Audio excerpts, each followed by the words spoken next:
Le message que je donne en ce moment est un peu lié à celui sur l'attitude du chrétien face aux pandémies et aux épidémies.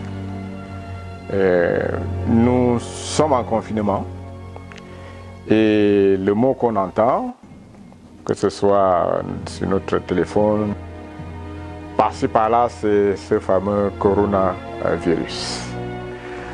Je crois que on ne va pas rester comme ça. Et généralement, pour surmonter une situation donnée, il vaut mieux se fixer des objectifs au-delà. Et on n'a pas besoin d'être prophète pour dire qu'il y aura une fin à coronavirus. La Bible, dans Ecclésiaste, dit simplement il y a un temps pour tout sous le soleil. Autrement dit, tout ce qui a un début sur cette terre a aussi une fin. Je pense qu'en tant que chrétien, en tant qu'Église, s'agissant de notre rôle, le moment est peut-être venu avec les leçons que les uns et les autres auraient tirées dans le monde entier de cette situation, d'annoncer la bonne nouvelle. Déjà, on dit que la vente des Bibles a beaucoup augmenté, très fortement même, plus que on n'a plus une idée d'une telle augmentation dans l'histoire. Je crois donc que nous devons nous préparer en tant qu'individus, en tant que chrétiens individuels, en tant que collectivité, pour l'après qu'on aura, qui devrait être pour nous une période de semences et de moissons. Les cœurs seront un peu plus disposés. Donc, le titre que je donne à ce partage, c'est « Repentez-vous et croyez ». Quel message? C'est tout le titre. Passage de lecture, c'est Marc 1, verset 15.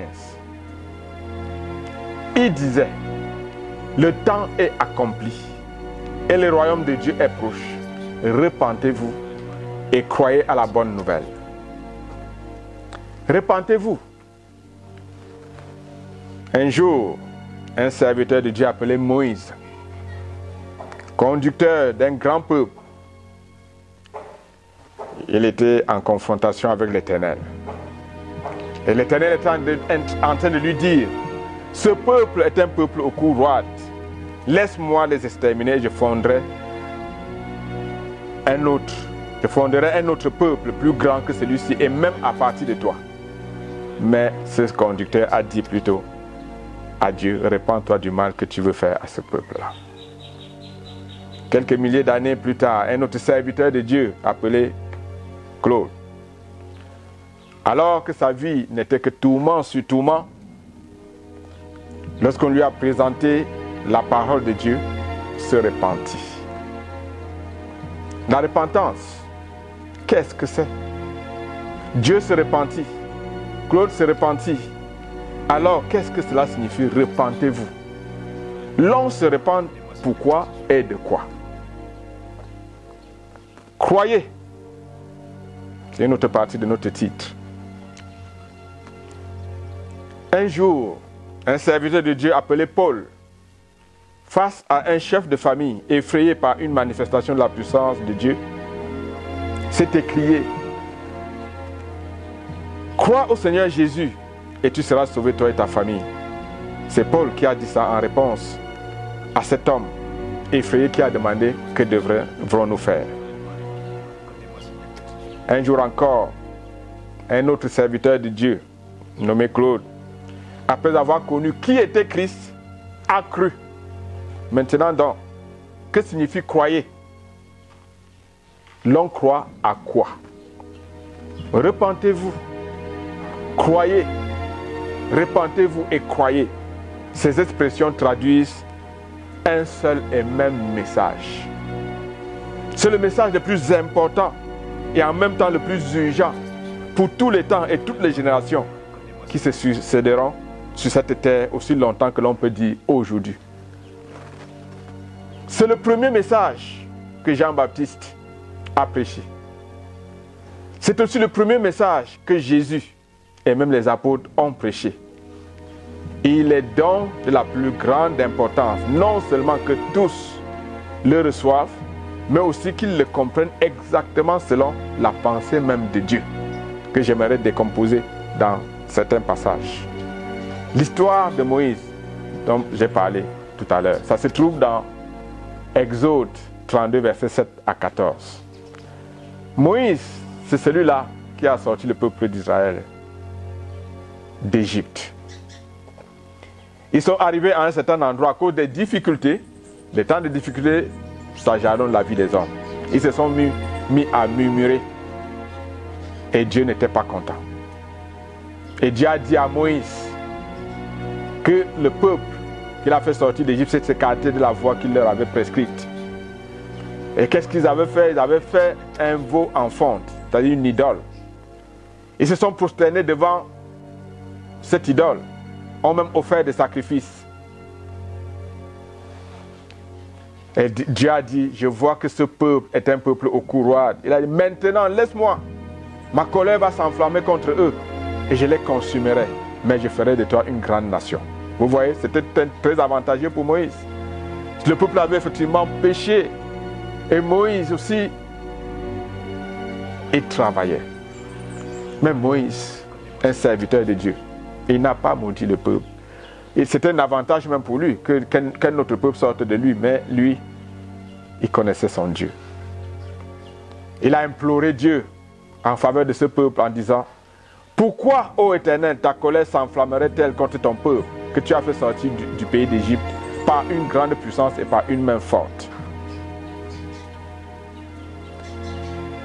Et au verset 14 de ce passage, il est écrit, et l'Éternel se repentit du mal qu'il avait déclaré vouloir faire à son peuple. À la lecture de ce passage, l'on relève les éléments suivants. Le peuple avait péché. Dieu était en colère contre ce peuple et voulait le punir. Moïse, chef de ce peuple, il connaissait, il a donc vu le pardon, le besoin de pardon de ce peuple. Mais de l'autre côté, étant quelqu'un qui est proche de Dieu, il a aussi vu le désir de Dieu de pardonner. Il a imploré la clémence de Dieu. Dieu n'a finalement pas puni son peuple. Il s'est repenti de ce qu'il voulait leur faire. Il a changé de disposition envers ce peuple-là. Prenons l'histoire de Paul devant ce geôlier dont je vous ai parlé. Paul n'était pas seul, il était avec Silas, son compagnon d'œuvre. Étant en prison, dans de grandes difficultés, enchaîné, il n'était pas en train de pleurnicher. Il n'était pas en train d'accuser les geôliers, ou peut-être d'accuser qui que ce soit de les avoir abandonnés. Mais ils étaient en train de chanter les louanges de l'Éternel. Voilà donc des bien-aimés. C'est Paul, il a raison, il a écrit dans sa parole. Rendez grâce en toutes choses, car c'est la volonté de Dieu pour vous. C'est-à-dire rendez grâce pour ce que vous êtes et pour la situation dans laquelle vous vous trouvez, car c'est la volonté de Dieu. Bien-aimés, moi, je dis aux enfants de Dieu, pour moi, étant un père moi-même, je dis, il y a rarement des situations où mes enfants ne sont pas dans ma volonté. Et c'est l'attitude que personnellement j'ai avec Dieu. Ça ne me traverse pas la tête que je suis hors de sa volonté, que je sois dans le manquement ou que je sois dans une difficulté quelconque. C'est vrai, la condition c'est que soi-même on cherche à marcher en sainteté, pureté, justice. Donc, ils ont entendu chanter. Et quand ils chantaient, Dieu a opéré un miracle. Les chaînes des prisonniers sont tombées et même les portes des prisons se sont ouvertes. Et ce geôlier a cru que les prisonniers s'étaient échappés. Vous savez, j'ai souvent dit, tentons cette expérience.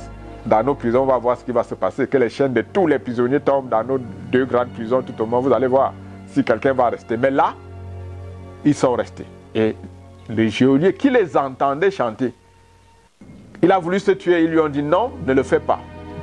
Paul et Silas étaient restés, pas seulement eux, même les autres prisonniers. Ça, le geôlier a trouvé là que quelque chose n'allait. C'est pour ça qu'il a posé la question de savoir ce qu'il devait faire pour être sauvé. Et Paul et Silas ont répondu, crois au Seigneur Jésus et tu seras sauvé, toi et ta famille. La Bible ajoute qu'ils lui ont annoncé la parole du Seigneur, ainsi qu'à tous ceux qui étaient dans sa maison. Ils n'ont pas pris ça au mot. Ils ont donc expliqué pour que la personne comprenne. Et là, ils ont cru et ils étaient baptisés. Donc, comme dans le cas précédent, Paul et Silas sont confrontés à un chef de famille. Le chef de famille a pris conscience de son besoin de pardon, parce que une des premières choses qui doit apparaître qui doit être établie dans une réelle repentance, est-ce que la personne a pris conscience de son besoin de pardon, pas de sa pauvreté, pas de son célibat, pas de tout ce que nous citons aujourd'hui là. Ce n'est pas ça. C'est le besoin de pardon. Donc Paul et Silas sont confrontés à un chef. Le chef de famille a pris conscience de son besoin de pardon. Et Paul et Silas lui ont donc exposé la parole du Seigneur. Quand on dit exposer la parole du Seigneur, c'est l'histoire de notre Seigneur Jésus en relation avec le pardon. Donc, de l'histoire de Moïse, d'abord confronté à Dieu et ensuite au peuple, de celle de Paul et Silas confrontés au geôlier, nous avons retenu que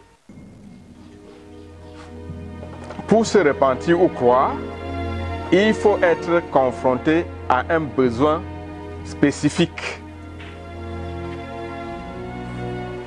De même, pour dire à quelqu'un repens-toi ou crois, il faut d'abord le confronter à ce besoin-là. On ne vient pas dire à quelqu'un crois si c'est ce dont nous sommes en train de parler ici, si c'est le croire dont nous sommes en train de parler ici. On ne peut pas dire ça à quelqu'un qui n'a pas été confronté à son besoin de pardon, ce besoin spécifique. Je ne dis pas d'utiliser les mots. Nos messages, nos tracts devraient être arrangés pour qu'ils se rendent compte de leurs besoins. Donc, et nous devons aussi être vraiment convaincus du désir de pardon de Dieu, du désir de Dieu de pardonner aux pécheurs.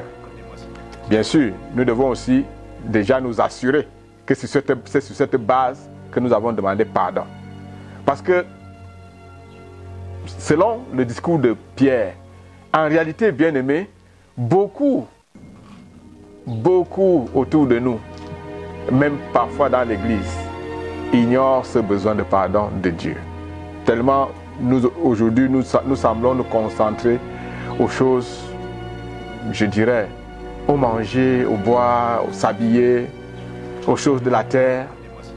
Donc, c'est pour ça que Paul, même après son discours, Pierre, après son discours, après la Pentecôte, dit carrément, dans Actes 17:30, il dit, Dieu, sans tenir compte des temps d'ignorance, annonce maintenant à tous les hommes, en tout lieu, qu'il est à se repentir. Donc, on fait connaître à l'homme son besoin de pardon, pour qu'il sache bien qu'il a péché contre Dieu. On lui fait connaître la disposition de Dieu à pardonner. Et on lui fait connaître aussi sur quelle base. Bref, je dis, le besoin le plus urgent de tout homme sur cette terre est le pardon de Dieu. Jésus ne disait pas autre chose quand dans Luc 24, verset 46-47, il a dit ceci. Ainsi, il est écrit que le Christ souffrirait et qu'il ressusciterait des morts le troisième jour. Et que la repentance et le pardon des péchés seraient prêchés en son nom à toutes les nations, à commencer par Jérusalem. La repentance et le pardon des péchés. Et Pierre, dans son premier discours, voici ce qu'il dit. Repentez-vous et que chacun de vous soit baptisé au nom de Jésus-Christ pour le pardon de vos péchés, et vous recevrez le don du Saint-Esprit. Le pardon de Dieu est accompagné d'un don, le Saint-Esprit. C'est ce don qui, au travers de nous, manifeste la vie de Dieu. Au travers d'un enfant, c'est le Saint-Esprit qui manifeste la vie de Dieu. Quand je dis Saint-Esprit, il ne s'agit pas du baptême. Il s'agit de cet esprit qu'on reçoit dès que l'on croit. C'est le Saint-Esprit qui nous communique la foi qui triomphe du monde.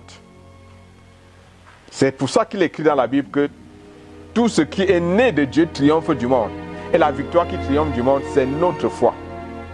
Autrement dit, la nouvelle créature, qu'est toute personne née de nouveau, triomphe du monde. Voilà pourquoi l'apôtre Paul écrit ceci. Car ce n'est rien que d'être circoncis ou incirconcis. Ce qui est quelque chose, c'est d'être une nouvelle créature. Le circoncis, dans l'écriture de Paul de ce temps, désignait son peuple, les Juifs. Parce que les Juifs s'enorgueillissaient. Parce qu'ils étaient différents des autres peuples. C'est ça, la circoncision faisait vraiment une différence entre les Juifs et les autres peuples. Et ils s'en enorgueillissaient. Et Paul est en train de dire, mais non, ce n'est pas parce que être circoncis, ce n'est pas quelque chose. C'est être une nouvelle créature. C'est comme je peux dire aujourd'hui, être blanc ou noir ou jaune, être dans un pays riche ou pauvre, être de telle race ou telle autre, être de telle tribu ou telle autre, être né de telle famille ou telle famille, avoir ce statut professionnel ou pas, être un président ou un ministre ou un pousseur ou même un enfant de la rue. Paul dit, ce n'est rien tout ça. Ce qui est quelque chose, c'est d'être une nouvelle créature. Il le dit dans Galates 6, verset 5, pour ceux qui veulent vérifier. Revenons maintenant à l'histoire de Claude. C'est ma propre histoire. Pourquoi ma vie n'est-elle que tourment? Pourquoi avais-je même... Je me trouvais dans une impasse, je dois le dire. Du point de vue de l'homme, je paraissais au dehors comme quelqu'un qui avait réussi. Sur le plan social, sortant d'une famille insignifiante, j'ai pu parvenir à la catégorie la plus élevée de la fonction publique. Sur le plan familial, à ce moment-là, j'étais déjà marié depuis 3 ans. J'étais à la fonction publique depuis 2 ans. J'ai commencé ma carrière à la fonction publique. Cependant, que de combats dans mon cœur, que de nuits sans sommeil, quelle solitude, même quand j'étais dans une foule. Bien sûr, mon épouse ne pouvait pas partager ma peine. J'étais malheureux. Elle ne m'était pas d'un grand secours parce que c'était un combat intérieur à moi.